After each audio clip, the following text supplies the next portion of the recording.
belangrijkste nieuws uit Curaçao in het Nederland. Extra Journaal, vers van de pers.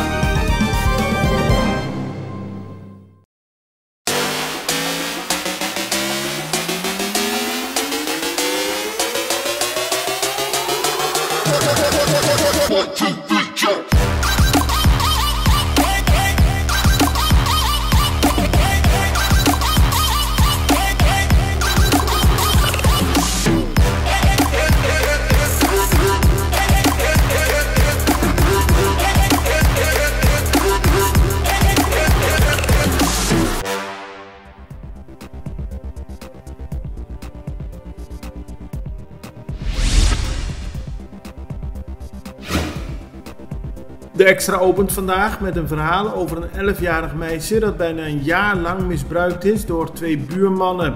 Het meisje werd door de moeder onder toezicht gesteld van de buurmannen als de moeder moest werken. Nu blijkt hebben de buurmannen van 24 en 30 jaar bijna een jaar lang het meisje misbruikt. Er is aangifte gedaan, vorige week bij de politie. De Extra heeft met de moeder gesproken en het is nu afwachten wat er met de zaak gebeurt.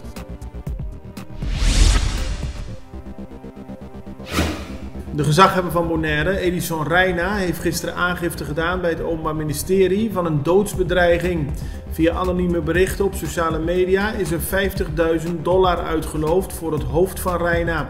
Ook 3 andere politici zijn bedreigd. Het gaat om gedeputeerde James Kroon en Nina Den Heijer, overlijden van de NPB Elvis Chinashu en oud-politicus Ramoncito Boy. Volgens de gezaghebber is het bedreigen van personen, of ze nu burger of bestuurder zijn, iets dat nooit getolereerd mag worden.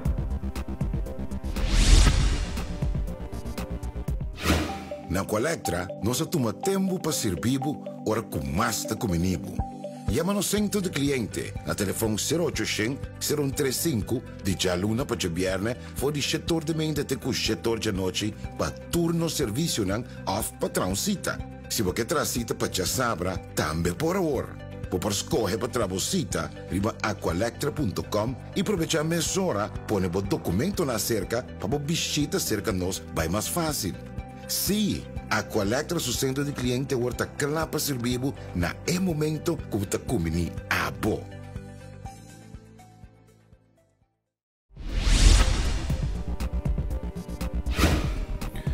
De overheid heeft onlangs bekendgemaakt dat de onderhandelingen met de Port of Rotterdam over de verkoop van 20% van onze haven zijn stopgezet. Voorzitter van de vakbond UGTK Katmu, Wendy Meulen, wil weten van de overheid waarom de onderhandelingen zijn stopgezet. Volgens hem was de samenwerking met Rotterdam erg gunstig voor Curaçao, dus hij wil nu snel weten wat de motiverende redenen zijn van de overheid om niet langer met Rotterdam te praten.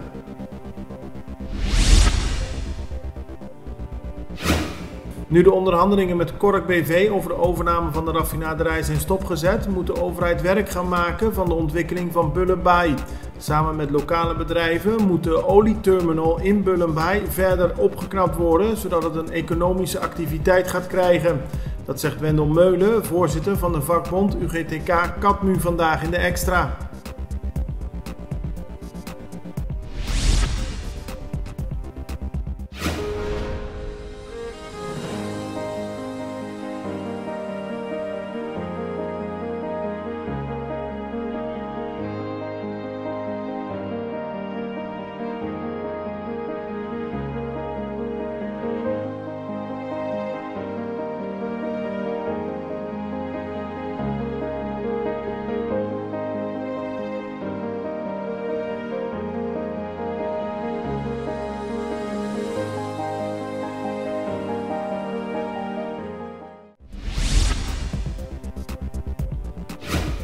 De Extra plaatst vandaag foto's van vuilnis in het centrum van Salinja. Het is een van de meest druk bezochte plekken van ons eiland, maar het vuilnis stapelt zich op bij een pleintje achter Autocity. Volgens de krant lijkt het erop dat omliggende bedrijven het pleintje zijn gaan gebruiken als een illegale vuilstort. De krant roept op om snel actie te ondernemen, zodat het niet nog verder uit de hand loopt.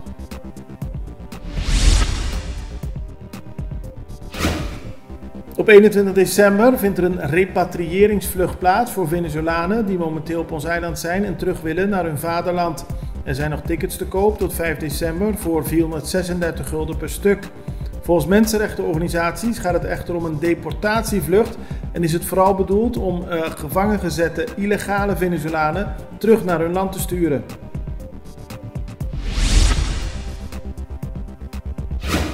Gisteren werden op luchthaven Hato 2 Curaçaose boksers warm onthaald. Het gaat om Delano Stredel en Dwinley Matilda. Ze kwamen uit Nederland waar ze hebben meegedaan aan de Dutch Boxing Championship. Matilda won in de klasse B Light Heavyweight. Stredel won in de klasse B Welterweight.